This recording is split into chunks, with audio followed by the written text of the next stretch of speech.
Level datuk-datuk lah YB. Percaya pada duit. Saya pun rasa macam agak kesal lah bila berlakunya perkara seperti ini kan. So balik dari kelas, aku nak kena bekerja because aku nak makan, nak ada duit. Biasanya dia tidak ada pilihan lain. Kalau penat, berehat bukan berhenti.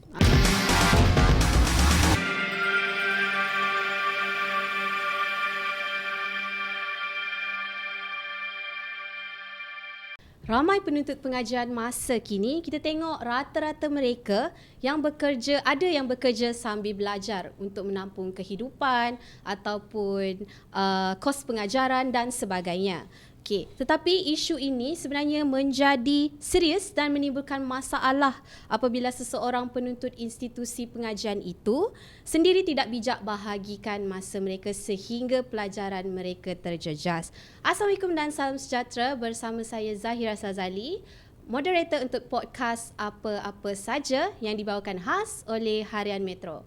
Untuk episod kali ini, kita akan membincangkan topik pelajar sepenuh masa, bekerja sambil belajar. Adakah baik atau buruk? Jadi hari ini kita bawakan, kita akan sama-sama mengupas isu hangat ini bersama dengan tetamu-tetamu jemputan kita. Baiklah, hari ini kita menjemput seorang pensyarah daripada Institut Pengajian dan juga seorang pelajar IPT, iaitu selamat datang kita ucapkan kepada Puan Ainida Zairin dan juga Syafiq Izmir ataupun dikenali sebagai Bobby. Selamat datang Puan, selamat datang Bobby. Terima kasih Zah. Okey. Sebelum kita mula ni mungkin Puan boleh kenalkan diri dahulu. Saya Ainida Zairin, boleh panggil Erin, yang bertugas di Fakulti Komunikasi dan Pengajian Media sebagai tenaga pengajar lah. Tak tahu apa lagi ya? Okay. Jadi Puan Ainida ni daripada UiTM. Okey, dan untuk Bobby pula. Okey, nama saya Syafiq Izmir bin Sulaimi, atau kata famous orang panggil saya Bobby lah dekat UiTM Shah Alam. Merupakan pelajar semester akhir Fakulti Sains Kegunaan, mengambil jurusan Biomolecular Science. Biomolecular Science. Dahsyat Fakulti Sains Kegunaan ya. InsyaAllah doktor. InsyaAllah, amin. Kita doakan yang baik-baik.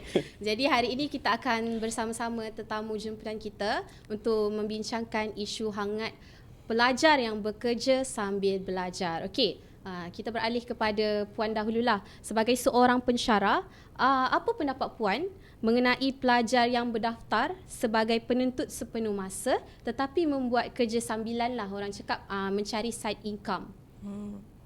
Okey, sebenarnya susahlah kan untuk beri pandangan yang one way saja kan.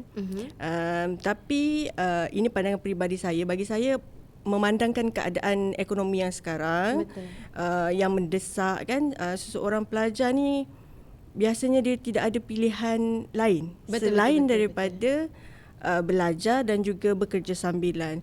Sebab mereka tak boleh selesa bergelar sebagai seorang pelajar saja. Sebab yalah, nak jadi pelajar pun sebenarnya memerlukan perbelanjaan ya. Bobby, memerlukan perbelanjaan lah, macam yang Zaza cakapkan tadi ya.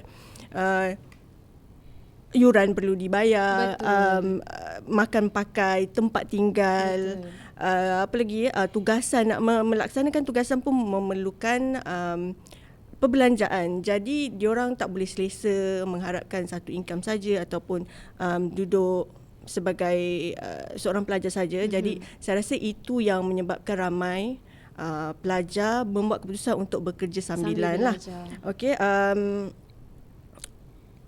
tapi bagi saya, seseorang pelajar tu dia kena maklumlah sekiranya dia bergelar pelajar sepenuh masa. Jadi sepenuh masa tu dia menjadi keutamaan lah bagi dia kan. Full time student lah. Full time student maksudnya dia tahu yang utama adalah belajar pengajian dia, yang separuh masa tu adalah bekerja. Jadi kalau ada jadual ke, saya rasa jadual yang belajar lah perlu diutamakan.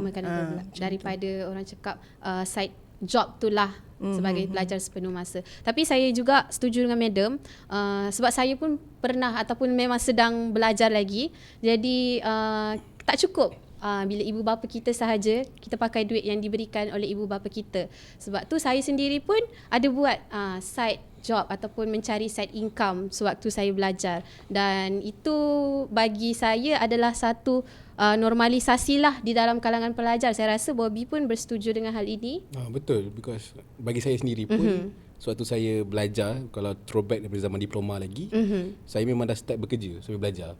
Okay, bermula dengan saya buat kereta sapu ataupun Grab student sewaktu diploma. Lepas tu sampaikan ada company baju sendiri. Ada company baju sendiri. Tapi sekarang dah tutup lah because kita dah degree kan. So dulu ada company baju sendiri, which is nama dia banzapparel.co, mana kita supply barang-barang printing baju dan sebagainya. Lepas tu kita berhenti sekejap because of COVID. Lepas tu dah masuk degree pun, sebabkan jiwa berkobar-kobar nak bekerja sambil belajar. Berkobar-kobar. Tak boleh duduk diam kat bilik. So ada masa tu kita sekarang pun aktif membuat Lala Move dengan juga Grab student lah, yang kita tolong student ni hantar dalam kampus dan sebagainya. Jadi saya nak tanyalah kepada Puan kan, pendapat Puan sendiri sebagai seorang pensyarah ataupun lecturer pasti menghadapi macam-macam jenis pelajar. Mungkin ada yang membawa keburukan bekerja sambil belajar ni, mungkin ada yang nampak kebaikan, atau mungkin ada top student juga yang bekerja je sambil belajar tapi tak ada pun efek yang buruk-buruk. So kita nak dengarlah pendapat Puan. Bekerja sambil belajar ni, pendapat Puan adalah memberi manfaat lebih ataupun keburukan terhadap seseorang individu ataupun pelajar itu sendiri? Saya kira ini bergantung kepada aspek mana yang kita nak lihat. Dia ada beberapa aspek lah. Kan, kalau kita nak kata manfaat kepada siapa, daripada sudut apa. So kalau kata adakah dia membawa keburukan kepada kebolehpasaran kerja, saya rasa tidaklah. Saya rasa dia memberi manfaat positif kepada seseorang pelajar dari sudut kebolehpasaran kerja. Kerana pelajar-pelajar ni dia dah masuk dalam market kan. Dia dah dalam satu sudut lain dia mengasah diri dia untuk menjadi seorang pekerja. Jadi dia punya kebolehpasaran kerja tu meningkatlah peratusannya kan, kerana dia dah ada pengalaman. Tetapi sekiranya kita nak tengok dia punya dari sudut aspek pencapaian akademik, ini bergantunglah kepada bagaimana seseorang pelajar itu mengendalikan ataupun menguruskan akademik dia. Tapi saya suka untuk kongsikan satu kajian yang dijalankan di luar negara pada tahun 2022, diterbitkan dalam European Journal of Higher Education. Dia kata pelajar-pelajar ni memang lazimlah bekerja di sana, memang perkara yang lazim macam Zaza cakapkan tadi. So mengikut data dia kata the percentage of working university student dia dah meningkat sehingga 70%. Hampir. Okay. Dan secara amnya kita boleh nampak yang negara-negara di sana lebih pesatlah ekonominya. Jadi 70% di sana pelajar yang dah bekerja sambil belajar. Jadi kalau negara kita, saya rasa kita boleh anggap perkara yang sama, peratusan yang sama jugalah di negara kita. Sebab ekonomi kita mungkin kurang daripada mereka kan. Jadi student pun kena lebih berusaha untuk mencukupkan keuangan mereka. So balik kepada yang memberi manfaat atau tidak, kajian ini secara ringkas yang saya sharekan menyatakan bahawa bekerja sambil belajar dapat memberi manfaat positif kepada pelajar dari sudut kebolehpasaran kerja tadi. Tetapi boleh mendatangkan kesan negatif jika seseorang pelajar tu dia bekerja terlalu berlebihan dari sudut masa ataupun tenaga.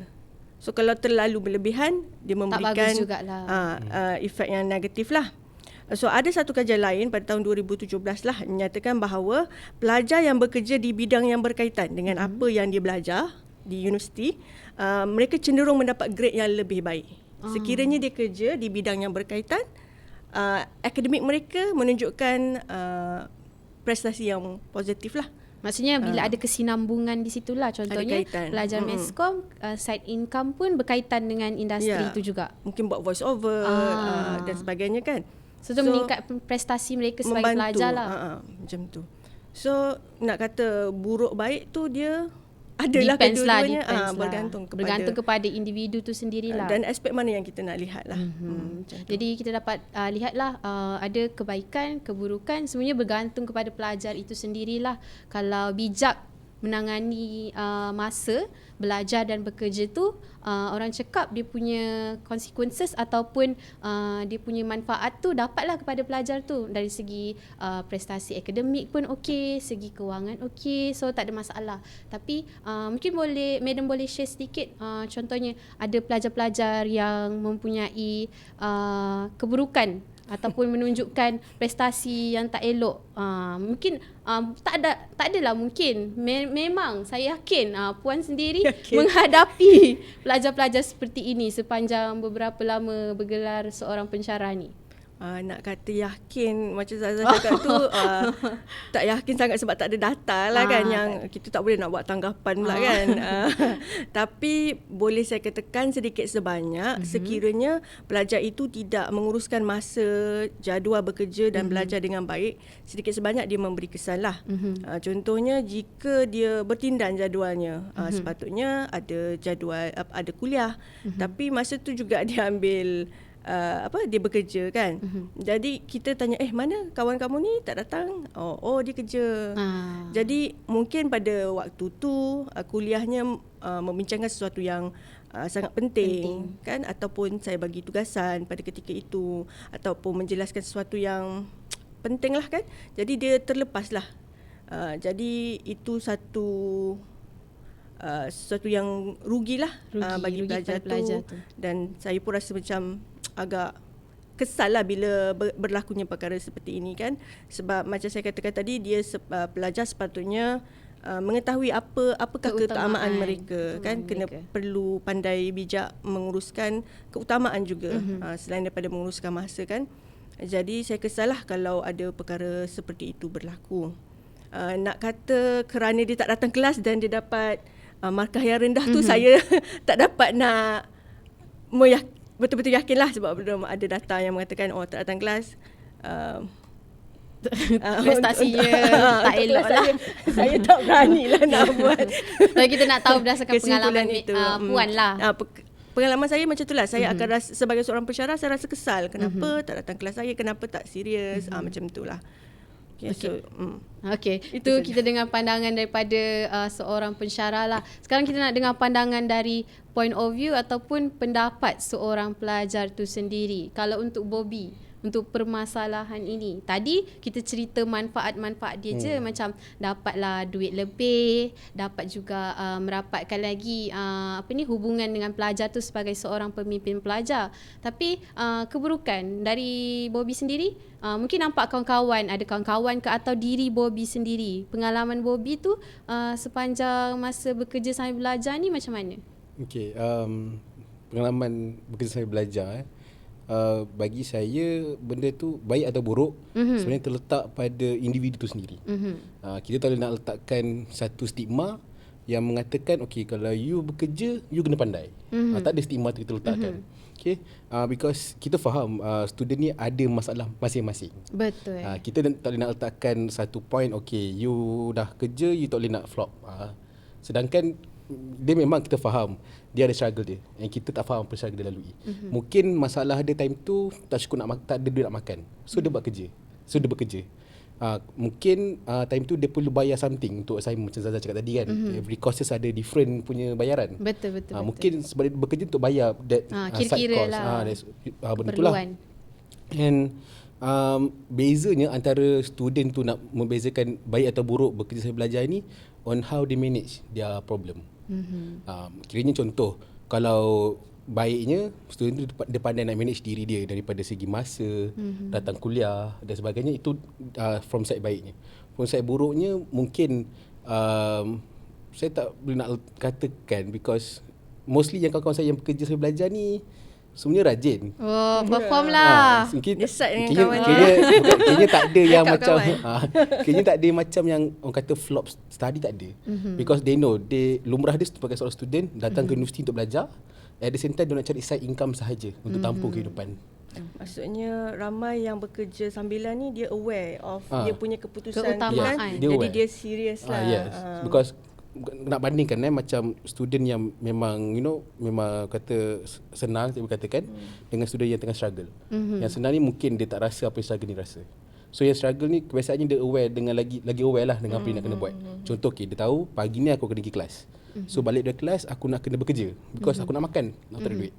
Maybe dia boleh harapkan kepada allowance yang dia dapat. Tapi berapa lama dia nak bergantung pada allowance tersebut. And pada yang senang ni pula mungkin struggle dekat sini. Okay, aku dah cukup. Tapi mungkin dia tak cukup dari segi keperluan dia ke apa, kita tak tahu.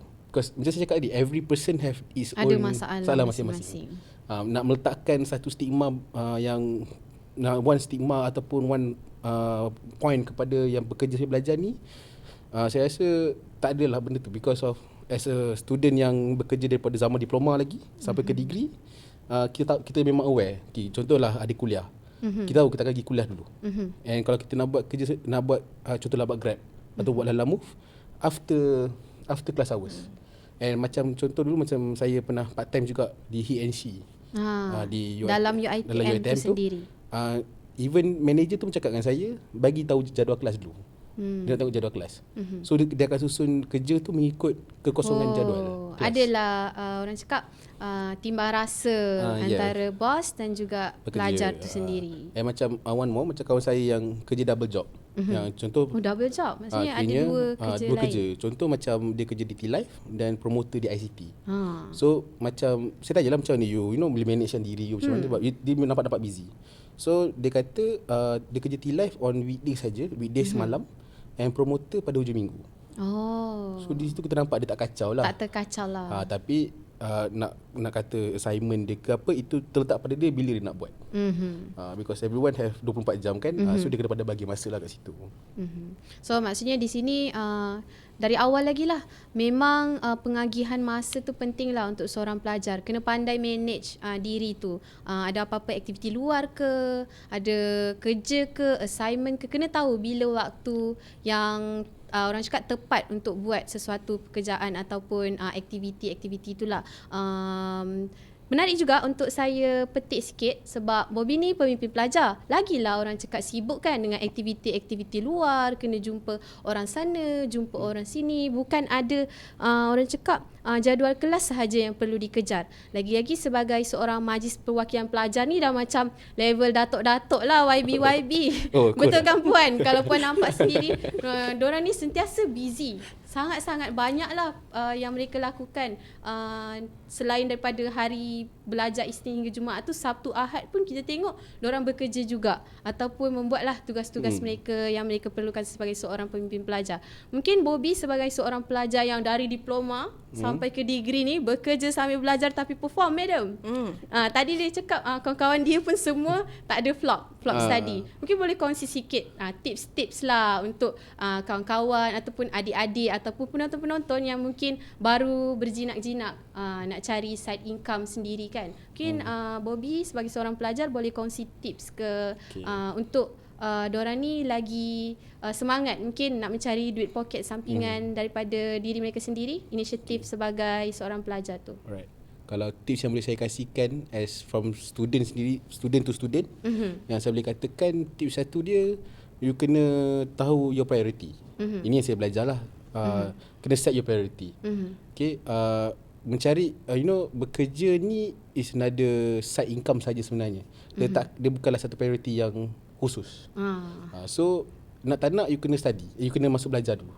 Okay, untuk bekerja, kalau you nak bekerja you kena set priority you. Contoh, kalau katalah kita bagi satu situasi, hari tu you ada kuliah, macam dia cakap ada kuliah, lepas tu at the same time hari sama bos suruh you masuk. So mana priority dulu? Dia kena tahu, tetapkan kepentingan, priority. Itu first, set your priority. Second, you kena tahu you nak manage time you macam mana. Contoh macam saya sendiri as a mantan MPP, dan mantan majlis perwakilan pelajar sendiri, sewaktu dalam setahun memegang jawatan itu, dah lah pegang jawatan sebagai MPP. Lepas tu bekerja lagi. Tu as a student final year lagi. Busy. So- Sebab tu saya cakap tadi level datuk-datuk. YB. So macam nak bagi masa tu macam mana? Okay, so macam tu contoh siang kita kelas sampai pukul 4. So 4 sampai 6 tu mungkinlah kita rehat kejap and kita buat assignment sikit. Lepas tu dalam pukul 8 macam tu kita buat grad dalam 2 jam. Dah cukup duit untuk makan. Lepas tu buat kerja MPP pula. So kira the whole 1 week tu memang dia penuhi macam tu, rutin dia. Pergi kelas, grab, kerja MPP. Cerita-cerita tu. Tapi if let's say ada penambahan apa-apa pun, kita kena refer balik. Sebab tu kata lagi satu support system lah kena ada. Kiranya kawan-kawan you yang ada di belakang you siapa. If you choose the right circle, then you bolehlah buat apa you nak buat. Tapi kalau circle you macam tak support you ke apa semua, then it's a bit tough sikit sebenarnya. And alhamdulillah alhamdulillah kepada saya sendiri, my circle ni memang orang yang baik, supportive apa saya nak buat. Okay, itu yang kedua. Yang ketiga, saya selalu berpesan, saya selalu berpegang lah to what my mother say to saya, iaitu percaya pada duit. Percaya pada duit. Menarik. Doa, usaha, ikhtiar, tawakal. Doa, usaha, ikhtiar, tawakal. Ingat materialistik Percaya kepada duit. Itulah saya. Alamak, percaya pada duit ni. Saya selalu bukan pada duit ni lah, because of what my mother said to me. Lepas you doa, you usaha apa you nak buat. Lepas you dah usaha betul-betul usaha, you ikhtiar. Okay, after you ikhtiar, you tawakal je apa yang terjadi. Duit. Nampak? IT bukan materialistik lah ni. Nampak? Kita ada konsep tu. Berpegang kepada duit tapi ada makna di sebaliknya. Jangan salah faham.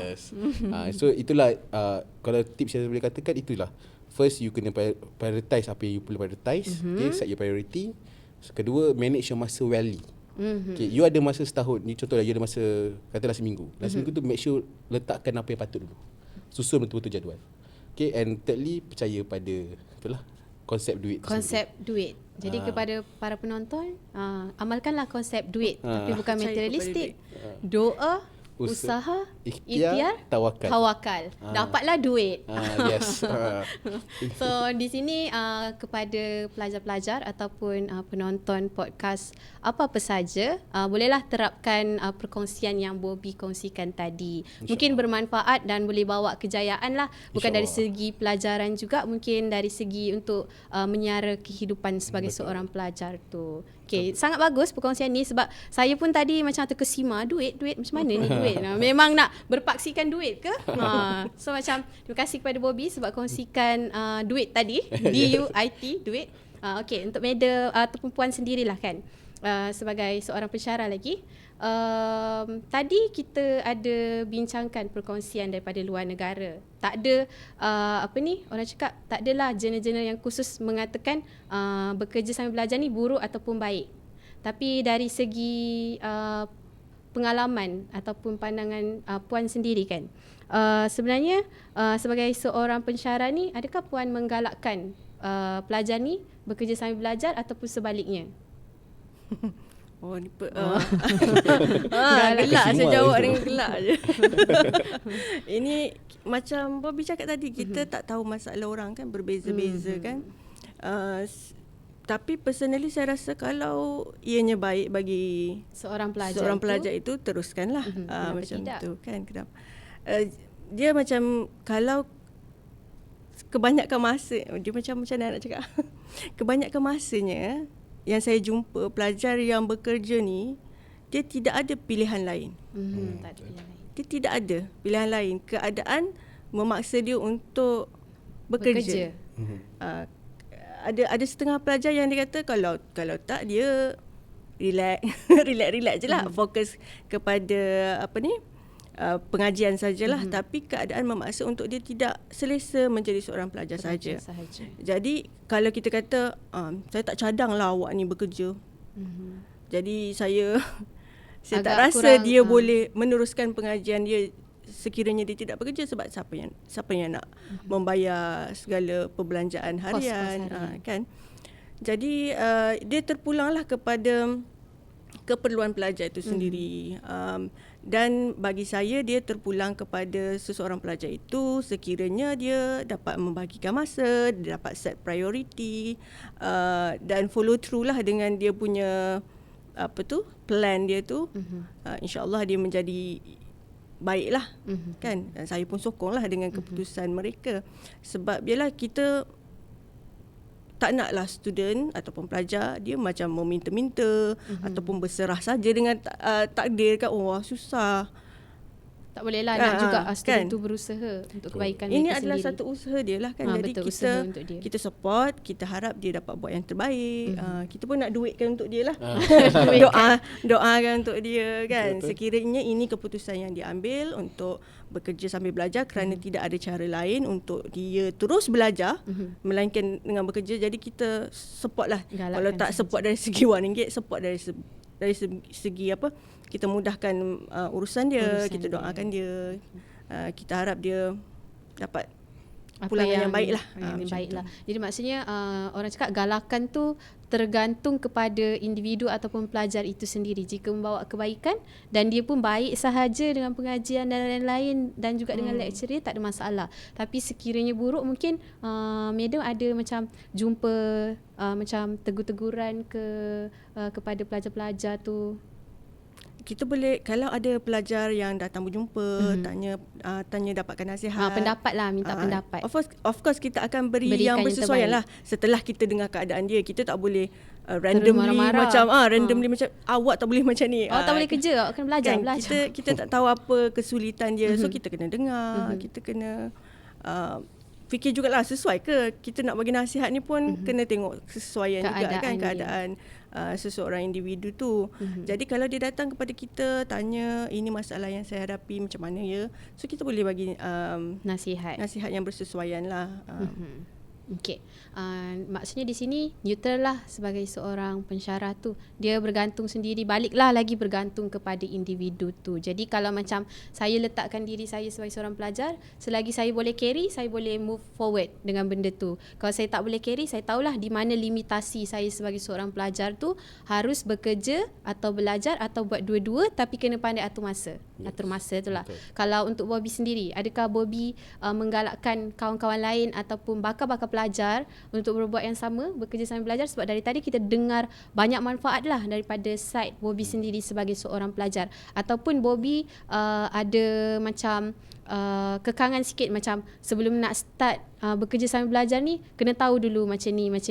Tak boleh terus je buat hari-hari, ataupun sebulan tu sekali je kerja, yang lain tu belajar, atau macam mana daripada side Bobby sendiri sebagai seorang pelajar? Okay, from side saya sendiri, before saya nak jawab soalan tu, maybe kita boleh ambil suara mahasiswa secara sepenuhnya. Because macam dulu kita ada masa saya menjadi seorang MPP, kita ada buat parlimen mahasiswa. Parlimen mahasiswa. Okay, parlimen mahasiswa UiTM ni kita kumpulkan all the student leaders yang terpilih masuk duduk dalam bersidang dengan kita lah. Kiranya ada blok persatuan dengan blok MPP. So one of the usul yang kita bangkitkan dalam parlimen tersebut adalah mengenai bekerja sambil belajar. Okay, and surprisingly sebenarnya the whole Dewan bersetuju dengan benda ni. Which is kita mengangkat student-student ni untuk bekerja sambil belajar. Suara mahasiswa itu sendiri mereka yang nak. Okay, so macam kalau kita nampak di sini, memang dia sambut baiklah dengan apa yang kita bincangkan hari ni. Which is bekerja sambil belajar sebenarnya bagus untuk mereka. Because at the same time kita faham menjadi seorang student ni penat and mencabar. So bekerja ni macam Madam cakap tadi, is one way of them to survive dalam dunia universiti. Okay, but for me myself, kalau you say saranan saya, if you boleh buat, then go for it. Saya memang sokong. Kenapa tidak? Because at the same time, macam saya mengambil petik kata-kata Madam tadi lah. Okay, dia kata beza orang yang bekerja sambil belajar dengan orang yang tak bekerja. Orang yang bekerja ni at least dia ada work experience dia. Betul. So at least kalau dia dah habis study apa semua, ada experience lebih dia tingkatkan prestasi tu. So kalau macam Zaza pun tahu, company sekarang pun bukan tengok pada result semata-mata. Dia nak tengok experience macam mana. So bagi saya, if you boleh buat, you boleh nak go for nak bekerja, then go for it. Why not? Jangan limitkan diri you. Because bab kata lagu you only live once. Jadi jangan sisihkan peluang peluang yang ada. Okay, cumanya sepanjang proses tu dia memang akan ada susah, up and downs. Tetapi janganlah sesekali jangan patah semangat. Okay, terus tawakal, terus berusaha. Terus duit lah. Terus duit je. Terus duit. Kiranya apa-apa jadi, ingat berbalik kenapa you nak buat. Contoh, bila niat you baik dan insya-Allah Tuhan akan bantu. Tapi bila niat you buruk dan benda tu akan disukarlah sebenarnya. So macam for me memang myself pun ada kadang naik, ada kadang turun. Ada kadang rasa nak give up. Tak adalah mudah sahaja perjalanan tu. Adalah liku-liku, naik semua. bukit, turun bukit, susur galur. Yes. Tapi alhamdulillah okey juga hari ni. Mungkin orang tengok saya dekat social media, steady, hebat, dia boleh buat sini, buat sini tu, bercakap pandai, yada-yada. Tapi yelah, itu yang kita portray. Kita hanya tunjuk yang perkara baik-baik saja. yang kita nak tunjuk sahaja. Tapi yang sakit tu tak cukup tidurnya, kadang-kadang kereta rosak tengah jalan, itu orang tak tahu, orang tak nampak benda tu. Lepas tu struggle nak bangun, kadang hari tu nak kerja tapi duit nak start kerja tak ada. So macam mana nak start? Situlah struggle-struggle yang kita hadapi. Tapi itu bukanlah saya punya stop factor saya kat situ. Itu membuatkan saya I want to find more money supaya saya boleh survive lagi. Memanglah kita dapat duit daripada parents every week. Betul. Tapi itu tak mencukupi sebenarnya. Kalau you fikir-fikir balik, you buat kira-kira, memang takkan cukup. Betul. So itulah yang saya buat. Saya always pandang ke depan. Okay, kalau saya rasa penat, saya akan ingat balik kenapa yang saya buat. Kenapa perlu untuk bekerja sambil belajar. Tapi kepada adik-adik di luar sana, mahasiswa-mahasiswa di luar sana, kalau let's say you nak bekerja ataupun apa-apa, go for it. Nak buat apa-apa, buat je. As long as benda tu memberi manfaat kepada you. Okay, because takkan you nak limitasi diri you di universiti pada satu limit yang rendah. Why not you set a high limit yang you boleh buat apa-apa you nak buat. Discover everything you discover. Sebab kata orang, kalau you dah bekerja, you tak boleh nak buat you tak boleh nak buat apa. Because you dah terikat dengan kerja. Betul. Bila di waktu student ni, you ada banyak masa. You nak bukalah dengan macam-macam peluang yang ada. Yes, you nak mandi sungai. Nak kerja sebagai pilot kerja sebagai pilot. Pilot. Kalau dah kerja sebagai pilot, perlu ke lagi? Because fun fact, one of my friends sendiri, dia belajar full time, tapi part time bekerja di Air Asia sebagai, I don't think dia kerja sebagai apa, tapi bukanlah pilot lah, tapi staff biasa lah, part time. Kalau pilot kerja, kalau pilot part time saya pun terkejut. Puan di sebelah ni pun terkejut, masih belajar lagi dah jadi pilot. Habis lagi pengajian. So itulah what I can say, because lagi satu, rezeki pun datang dalam pelbagai cara. Betul. Dia tak datang hanya pada duit. Mungkin you buat ini, rezeki you dapat kesihatan yang panjang, atau pengalaman, ataupun apa you belajar masuk dengan cepat. Itu rezeki. So itulah, pada mana-mana yang nak start bekerja, go for it. Jangan limitkan yourself. Okay, cumanya what happens sepanjang perjalanan tu, take it as a pengalaman hidup. Pengalaman dan pengajaran lah. Sebab ada kebaikan, keburukan boleh diambil. Betul.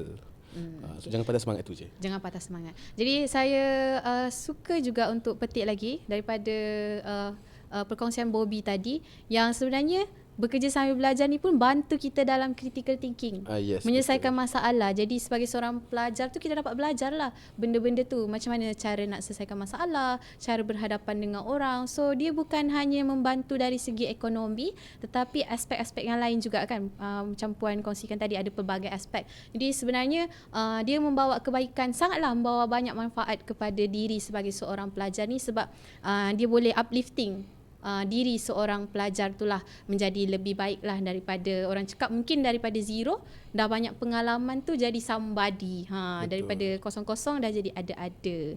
Okay, sebelum kita menutup tirai ni kan, mungkin Puan sendiri boleh berikan pesanan-pesanan kepada penonton-penonton ataupun pelajar-pelajar yang mungkin sedang bekerja sambil belajar ataupun yang baru mulai nak menjinak-jinakkan diri masuk ke alam universiti ni. Mungkin boleh bagi sedikit pesanan yang mungkin akan membantu mereka di masa hadapan.